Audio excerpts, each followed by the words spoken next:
Habitués de ce temple ou personnes de passage, vous êtes les bienvenus. Le Seigneur vous accueille. Aujourd'hui, nous utiliserons dans le livret la série Rose et les cantiques sont affichés. Ce culte est un peu particulier puisque ce jour se réunit le synode régional du Sud-Ouest où sont présents les pasteurs et les délégués. Chez nous, c'est le président Bruno Galiberdoc et la vice-présidente Sylvie Sanson qui sont présents à Libourne où ce synode est réuni. Nous avons réussi à avoir à notre demande la prédication qui sera faite par le pasteur qui prêchera ce matin au temple de Libourne. Donc, je lirai cette prédication du pasteur Christine Rilke. J'ai préparé une liturgie qui peut correspondre à certaines parties de cette prédication ou à ce que nous faisons habituellement. Nos vies sont agitées, les soucis et les fardeaux ne nous épargnent pas, il nous arrive d'être fatigués. C'est dans ces moments particulièrement qu'il est bon de pouvoir s'arrêter pour un temps de culte, pour déposer nos soucis, nos fatigues, nos peines, pour nous laisser accueillir par le Christ vivant. Le Christ nous accueille ce matin, la paix du Père, l'amour du Fils, la consolation de l'Esprit nous sont offerts pour que nous vivions ce culte, le cœur au repos et l'esprit apaisé. Amen. Nous chantons le premier spontané et nous nous levons pour chanter le premier spontané.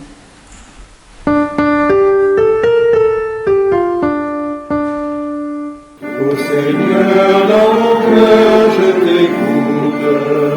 Ta parole est une lampe sur ma route.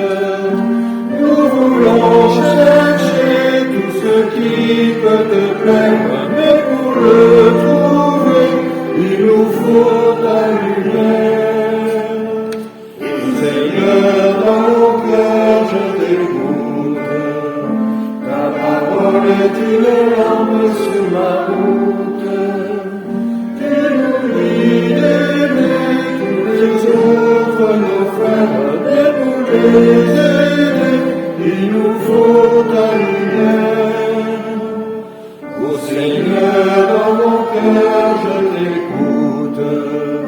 Ta parole est une lampe sur ma route. Nous louons le Seigneur. Seigneur, merci pour le pain, le vent, la terre et l'eau. Merci pour la musique et le silence. Merci pour le miracle de chaque nouveau jour. Merci pour les gestes et les mots de tendresse. Merci pour les rires et les sourires. Merci pour tout ce qui m'aide à vivre malgré les souffrances et les détresses. Merci à tout ce que j'aime et qui m'aime. Que ces 1000 merci se transforment en une immense action de grâce quand je me tourne vers toi, la source de toute grâce et le rocher de ma vie. Dieu bon et miséricordieux, que ton nom soit béni à jamais. Nous chantons au psaume 92, « Oh, que ces choses belles de te louer, Seigneur ». Psaume 92, « Oh, que ces choses belles ». Les deux strophes.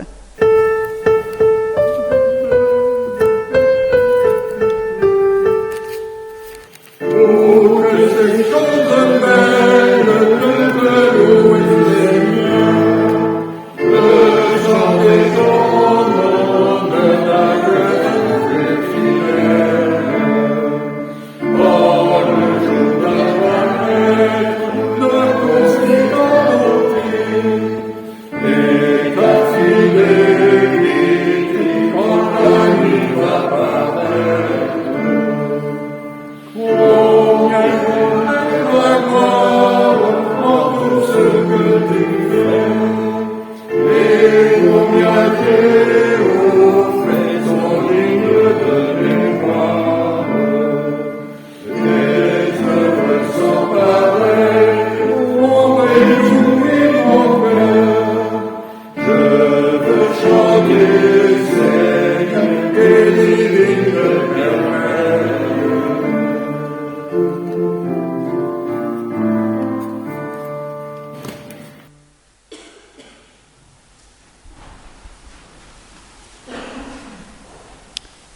Dans le psaume 32, David parle du pouvoir de la parole de confession et de la libération du pardon.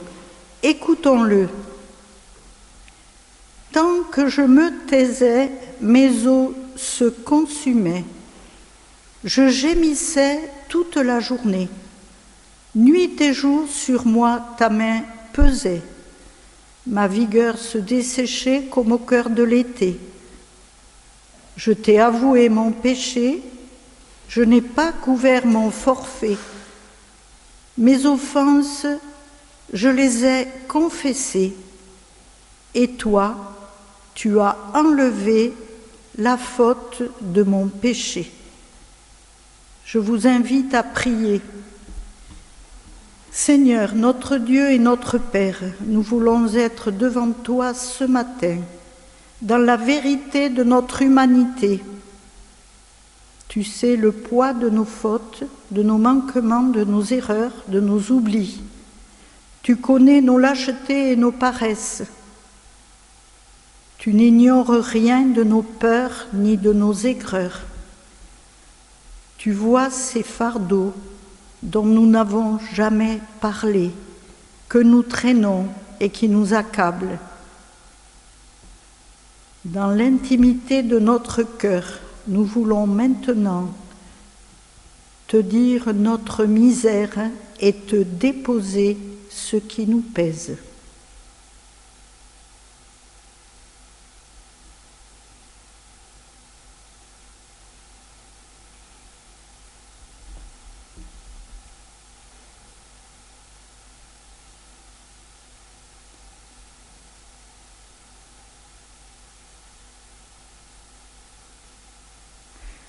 Me voici confiant devant toi comme un enfant. Je n'ai pas peur, Seigneur, car tu es un Père qui nous libère. Tu pardonnes à qui s'abandonne. Nous chantons, toujours dans la série C, la prière de repentance.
Levons-nous pour recevoir la déclaration du pardon. Jésus a dit « Venez à moi, vous tous qui êtes fatigués et chargés, je vous donnerai du repos ».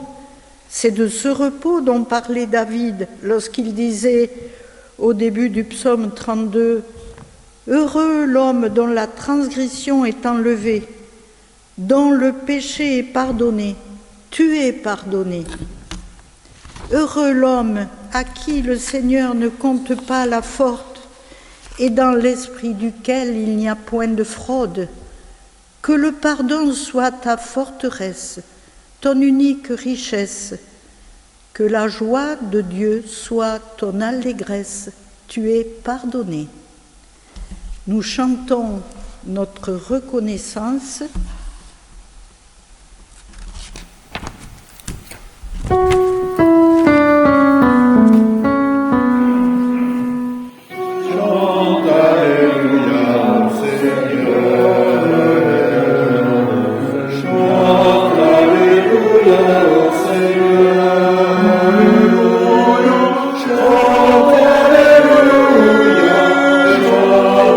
Alléluia.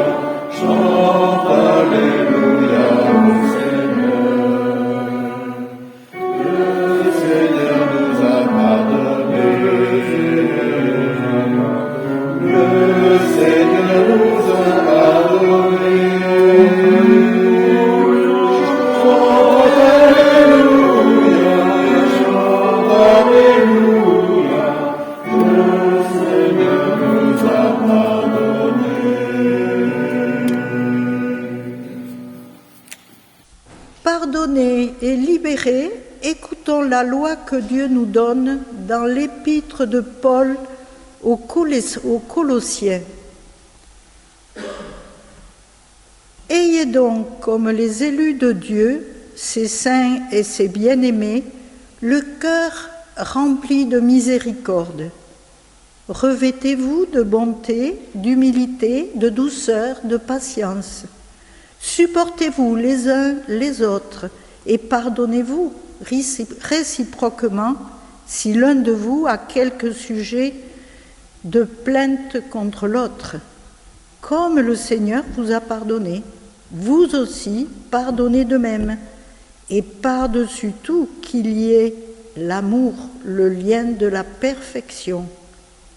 Que la paix du Christ, à laquelle vous avez été appelés pour former un seul corps, règne dans vos cœurs.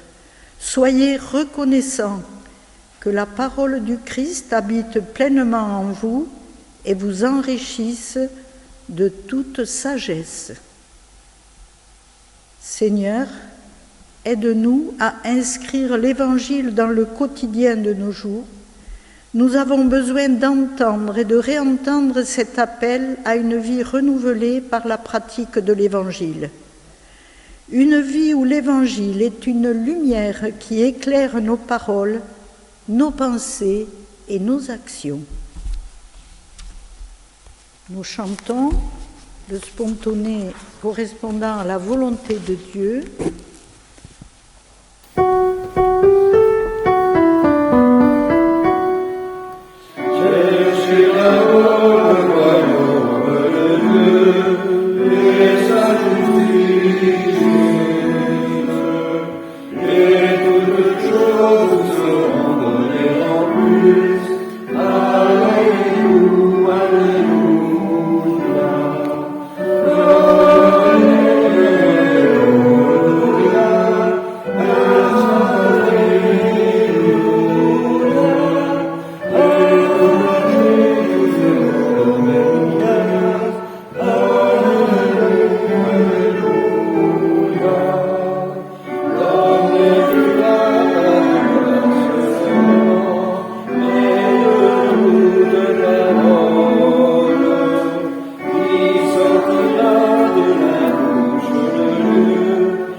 Avant d'ouvrir les Écritures, nous prions. Père, ouvre notre cœur et notre intelligence à ta parole. Que chacun de nous sache discerner ce qui est bon pour lui, ce qui est bon pour son prochain, pour la communauté, pour notre Église protestante unie de France et pour tous ceux qui ne te connaissent pas encore et que nous rencontrons. Donne-nous d'être disponibles à ta parole, à l'écoute attentive avec le cœur en paix. Avec Alain, nous avons 2 lectures aujourd'hui dans Marc 7, versets 14 à 23, et la suivante, toujours dans Marc 7, versets 24 à 30.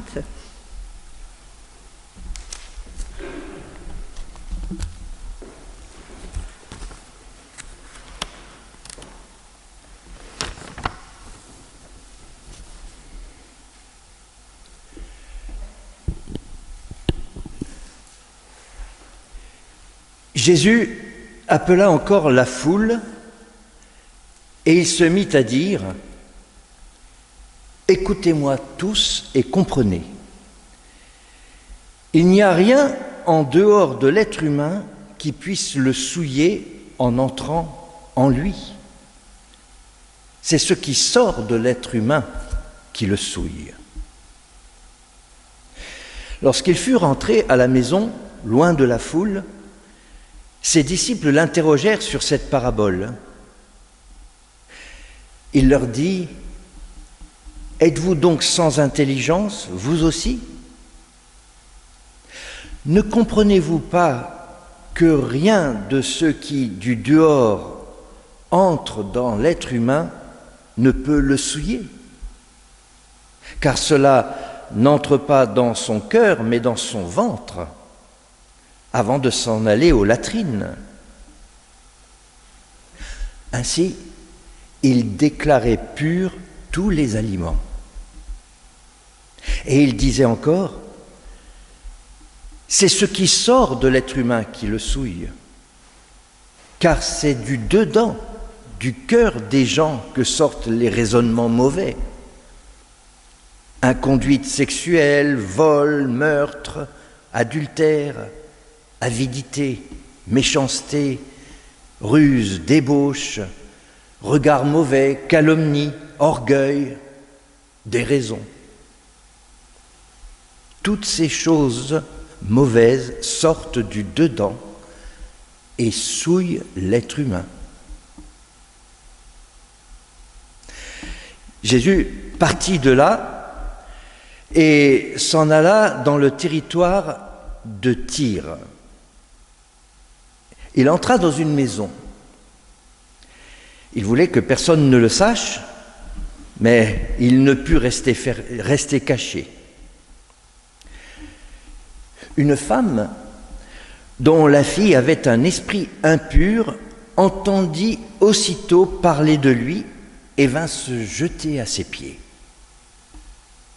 Cette femme était grecque, d'origine syro-phénicienne.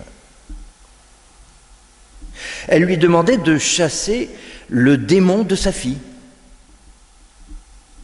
Il lui disait : « Laisse d'abord les enfants se rassasier, car ce n'est pas bien de prendre le pain des enfants pour le jeter aux chiens. » Mais elle lui répond : « Seigneur, les chiens sont sous la table et mangent bien les miettes des enfants. » Alors il lui dit, à cause de cette parole, « Va, le démon est sorti de ta fille. » Quand elle rentra chez elle, elle trouva l'enfant étendu sur le lit. Le démon était sorti.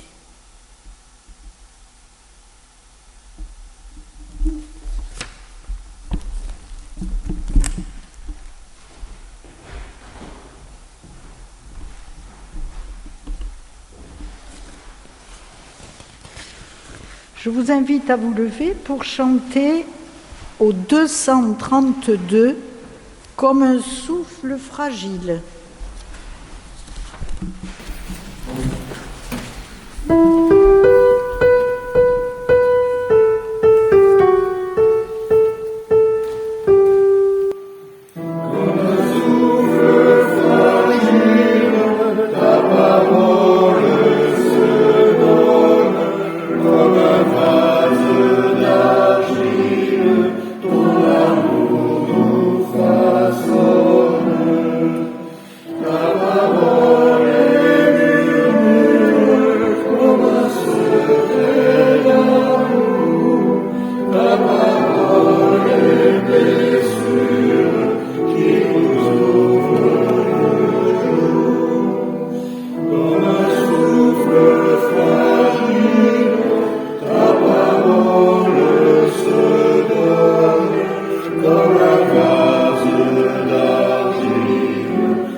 Je vous fais part maintenant de la prédication du pasteur Christine Rilke qui porte sur la deuxième lecture, l'histoire de la femme syro-phénicienne. Nous voici confrontés à un récit biblique bien déconcertant, comme tant de situations dans la vie où d'anciennes certitudes tombent. Déconcertant et dérangeant parce qu'il nous déplace. Quelle parole y entendons-nous? Est-ce un récit de guérison ou de miracle? Et si c'est un miracle, il se situe où le miracle? Quel est l'acteur principal de ce texte? Jésus ou la femme syro-phénicienne? Jésus dit, à cause de cette parole, va, le démon est sorti de ta fille. Visiblement, Jésus ne vient pas dans la région de Tyr avec l'objectif de prêcher ni de guérir, juste pour prendre un temps de retrait, pour se mettre un peu à l'écart dans une maison. Il entra dans une maison et il ne voulait pas qu'on le sache. Jésus se retire-t-il dans un lieu d'intimité, dans un lieu qui fait frontière à l'intérieur d'un espace étranger, dans une communauté croyante? Mais on ne sait pas qui est dans cette maison.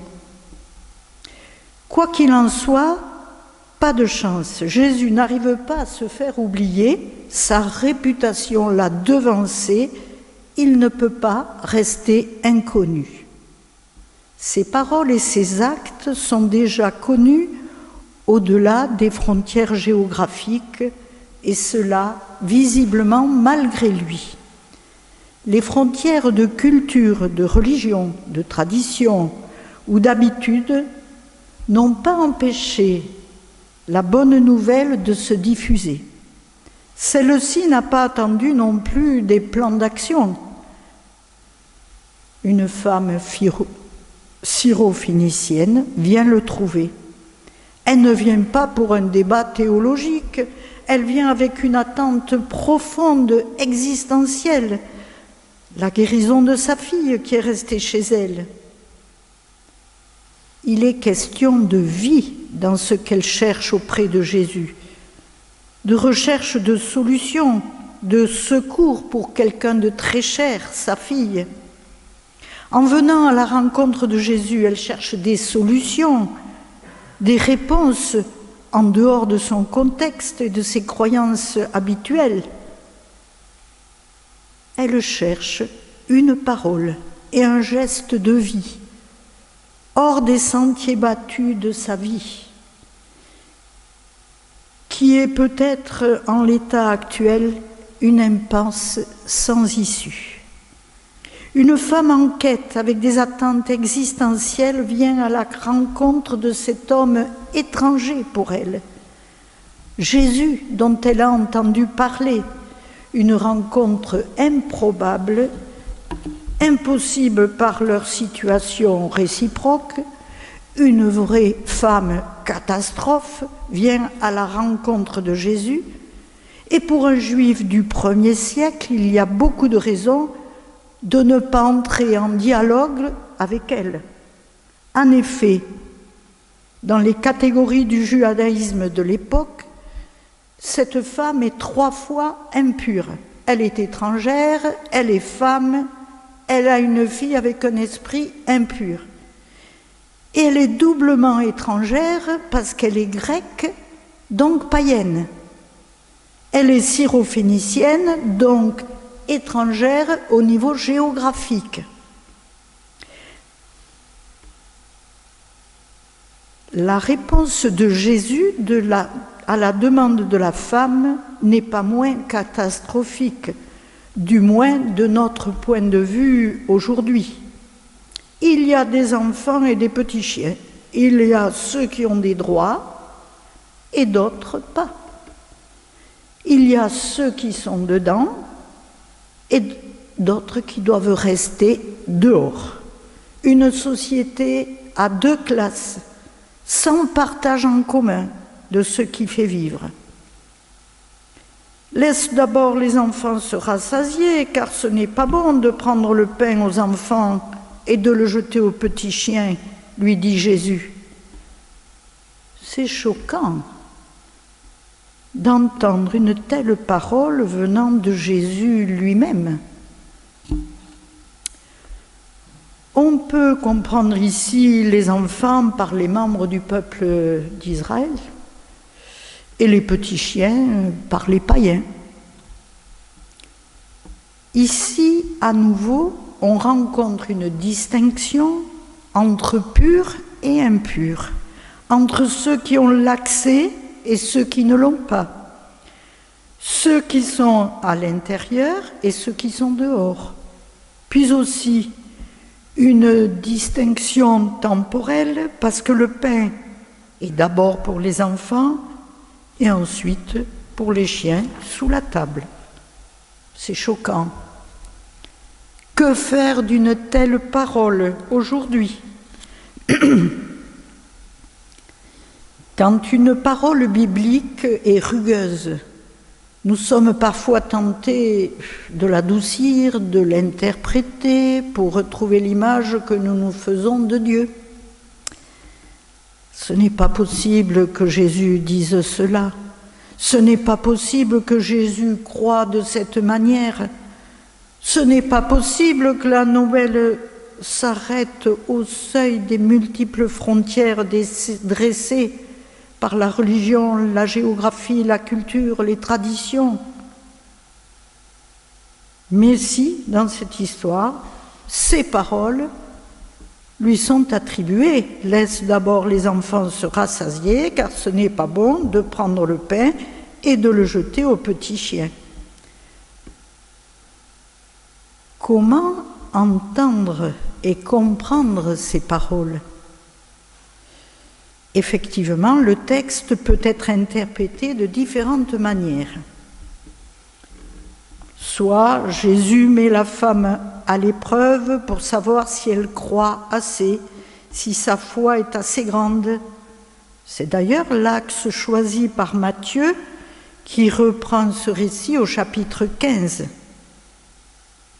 Soit, autre interprétation donnée par le pasteur Jean Valette, qui a fait des écrits sur l'évangile de Marc, il dit ceci.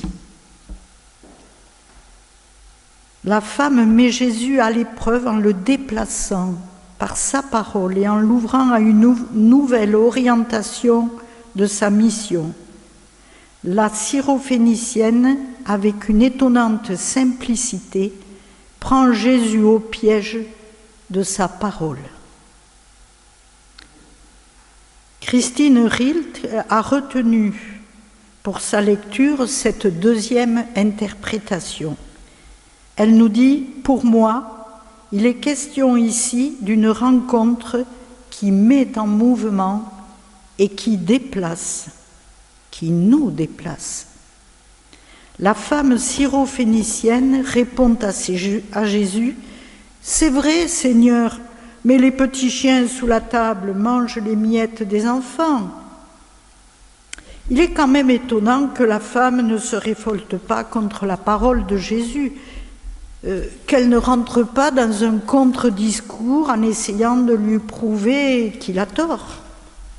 Cette femme est en attente. Elle apporte notre regard. Ici, pas de contre-discours qui renvoie au retranchement, au conflit qui sépare entre celui qui a raison et celui qui a tort, mais c'est une parole singulière qui fait lien entre deux êtres différents. C'est plus habituel de rentrer dans un contre-discours, un débat enflammé qui essaie de prouver que l'autre a tort. Comment dire ces désaccords en gardant le lien ? Comment garder le lien sans approuver la parole de l'autre ? Comment entendre la complexité de la parole de l'autre et ce qui se dit à travers quand elle me heurte et qu'elle n'est pas recevable pour moi. Tout cela s'annonce compliqué, mais fait partie de la vie en société, en Église, en famille. Cette femme fait un pas de côté et y répond autrement. « C'est vrai, Seigneur, mais les petits chiens sous la table mangent des miettes des enfants. » Elle aurait pu dire « C'est vrai pour toi, Jésus, je comprends, mais moi, je t'apporte notre regard, le mien. Je suis venue te voir et j'attends. Tellement c'est trop dur pour moi de voir ma fille sous cette emprise. Toi, tu peux faire quelque chose pour elle, je l'espère. » Une attente existentielle exprimée par cette étrangère, étrange au contexte de Jésus, loin de tout ça, et pourtant à l'écoute et en attente d'une bonne nouvelle à advenir dans sa vie et celle de sa fille. Cette attente peut résonner en nous. Oui, je crois que cette attente si grande, si profonde est aujourd'hui autour de nous et en nous particulièrement, après des mois de retrait dus au Covid et devant un futur inconnu. Nous sommes aussi dans l'attente pour tant de domaines, de situations, pour le monde, notre pays, les jeunes, notre travail, pour le vivre ensemble, la vie de nos églises, nos ministères. Et autour de nous, des hommes et des femmes attendent. Saurons-nous les entendre? Saurons-nous les rencontrer? Il y a du pain pour tous s'il est partagé, nous rappelle cette femme dans le récit biblique. Il y a du pain pour tous si nous nous laissons déplacer, si nous changeons notre regard, si nous nous laissons transformer. Avant et après notre récit biblique se trouve une histoire de multiplication de pain. Tout le monde est rassasié et il reste du pain.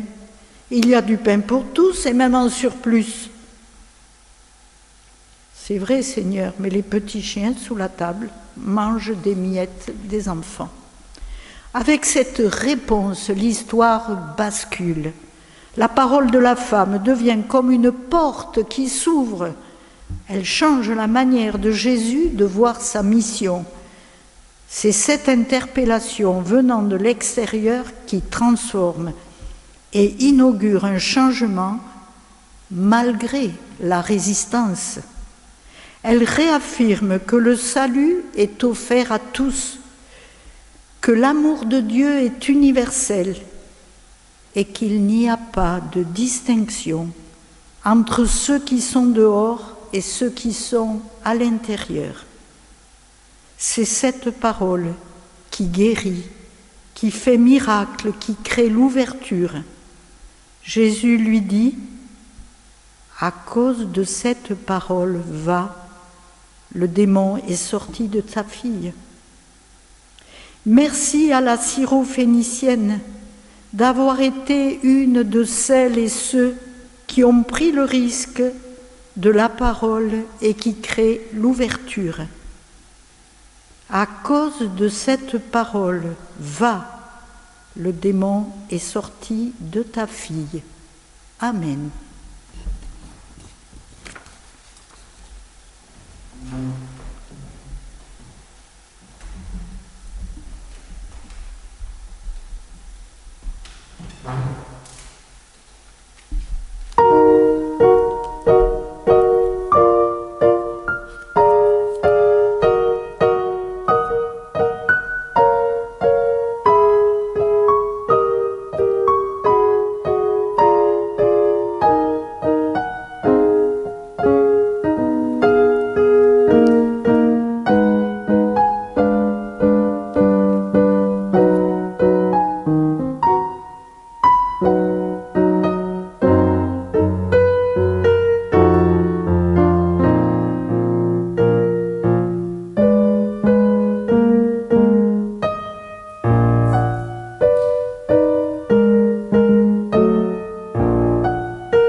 Nous nous levons pour chanter au cantique 317, le cantique « Laisserons-nous à notre table » les strophes 1, 2, 3 et 5. 1, 2, 3, 5.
Avec Marc, nous allons écouter la confession de foi inspirée par des écrits du pasteur Elian Cuvillier et Alain Ouzio. Excusez-moi, oui. Merci Bernard.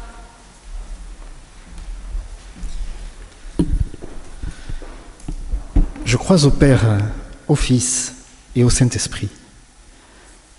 Je crois au Père qui s'est révélé dans la Bible par la création de l'univers, par l'alliance avec un peuple, par la promesse d'une humanité nouvelle, par Jésus, vivant au milieu des humains, crucifié et rejeté de tous, ressuscité, vivant dans mon histoire par ses enseignements et son esprit. Je crois que par Jésus, le Christ, mort sur la croix, nous sommes libérés et appelés à une communion fraternelle entre tous les hommes. Je crois que Jésus, le Christ, est le chemin qui montre la vérité de ce que sera la vie de l'humanité libérée. L'Esprit est ce qui appelle sans cesse l'homme à sauter plus haut que son ombre. Il est cet appel qui aspire l'homme hors de sa pesanteur et de ses aliénations. L'Esprit nourrit notre lecture de la Bible et notre prière. Dans la vie en Église, il suscite l'unité dans le respect de la diversité de chacun. Je crois que l'Esprit du Père et du Fils est ce qui est en chacun et chacune, suscite et régénère la foi, l'espérance et l'amour. Amen.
Voici le moment de l'offrande.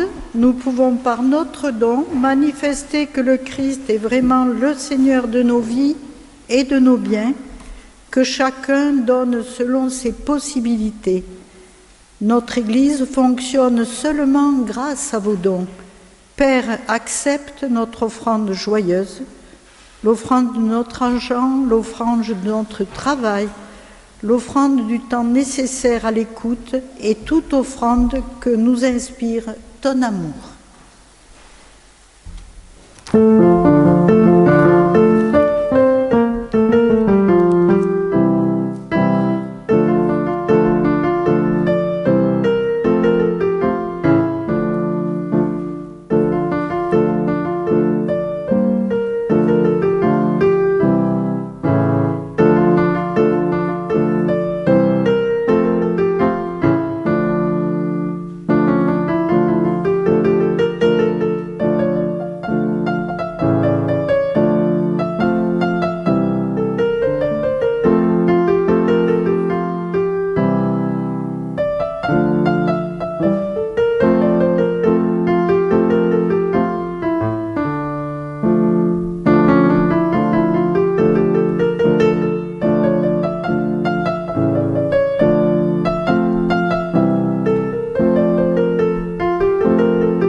Je remercie Anne pour la musique de ce jour. Ah oui, très joli, oui, oui. Je remercie aussi celle qui assure l'accueil.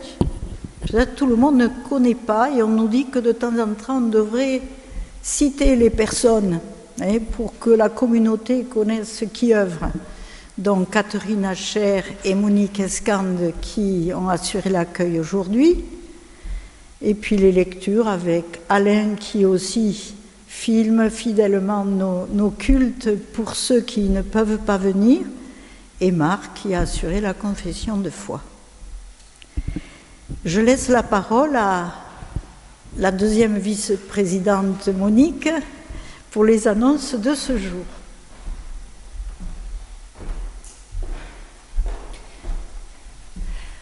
Alors tout d'abord, un retour sur les dernières activités. Le concert de dimanche dernier, concert de chants sacrés a cappella par le chœur Accord Voix Baroque au profit de l'entraide protestante aidée, a été un franc succès. Le temple était plein et la recette a été généreusement donnée entièrement à aider, pardon. Oh, excusez-moi. L'animation biblique de mercredi sur un texte de Jérémie a été très intéressante et riche d'enseignements. Alors nous remercions Isabelle de nous proposer ces approches nouvelles du texte biblique. Le jeudi 25 novembre à 17h, il y a la veillée de prière de l'ACAT au 16 rue de la République à Albi. Le jeudi 25 novembre à 17h. Tu veux ? Ah, ça a changé ? 16h45 ? 17h45 ? D'accord. Ce même jeudi, à partir de 13h45, il y a la confection de couronnes chez Anne-Marie. Un covoiturage est possible, vous pouvez demander aux personnes, soit Catherine Hacher ou Annette, je ne sais pas, si vous souhaitez participer. Le samedi 27 novembre et le dimanche 28, à la sortie du culte, il y a la vente de Noël. Donc vous avez la possibilité de vous inscrire sur un tableau pour proposer soit des objets ou des mets, soit ou des gâteaux, des confitures, voilà, me dit Annette. Et si vous voulez être présent et pour cette vente, vous vous signalez à Annette pour le samedi. Dimanche 28 novembre, il y a éveil à la foi, école biblique le matin. Et je crois que j'ai fait le tour de toutes les annonces. Est-ce que vous avez... Donc je tiens particulièrement à remercier Annette pour ce culte aujourd'hui. Bon, Armande nous a fait faire de belles affiches pour ce marché de Noël. Nous avons des grandes, des moyennes et des petites, des flyers. Donc, ça serait sympa si vous pouvez nous aider à en afficher ou en distribuer quelques-unes. Nous en avons à votre disposition à la fin du culte. Nous ne les avons pas mises à l'avance parce que souvent les gens après ne regardent plus. Ils ne regardent que l'événement de la semaine. Donc, si vous en prenez, c'est maintenant, tout à l'heure, à la sortie du culte.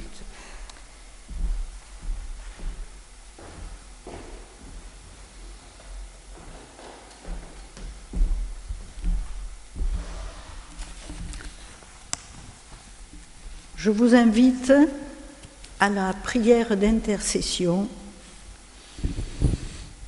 qui sera suivie du Notre Père.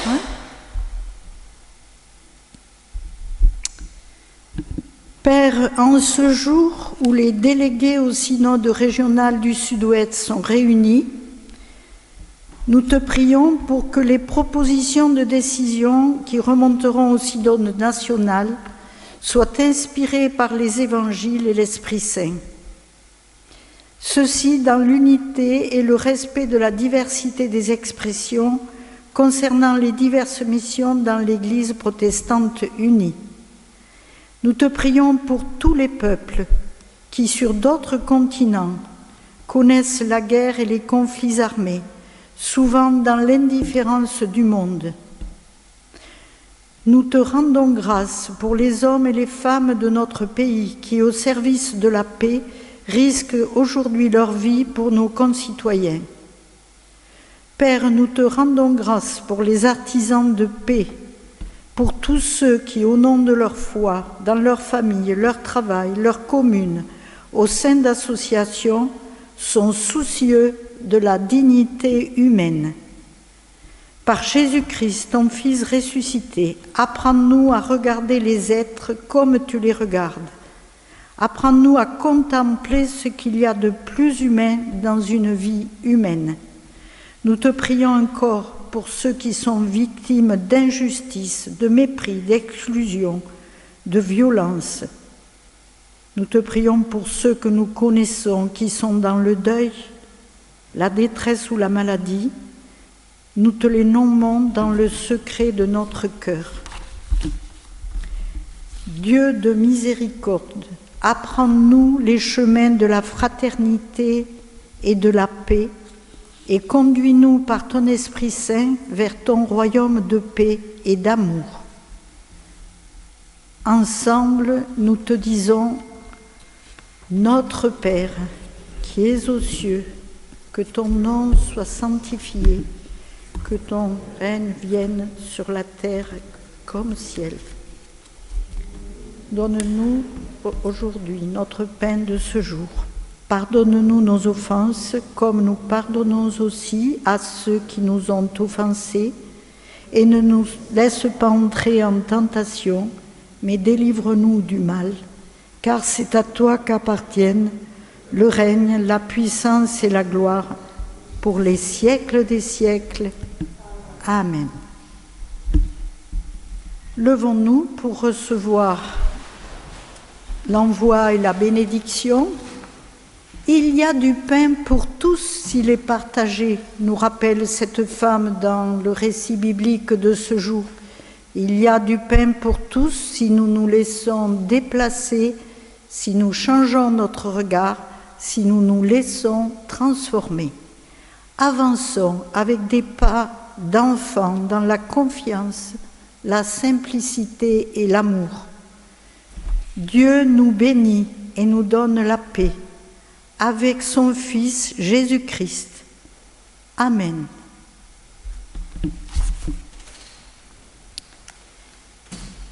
Nous chantons le dernier spontané, « Bénis Seigneur cette journée ». Bénis Seigneur cette journée, bénis ce jour où tout renaît. Enseigne-nous à partager et donne-nous la volonté. Bénis Seigneur cette journée, bénis ce jour où tout renaît. Enseigne-nous à partager et donne-nous la volonté. Merci à vous tous et bon dimanche à chacune et à chacun.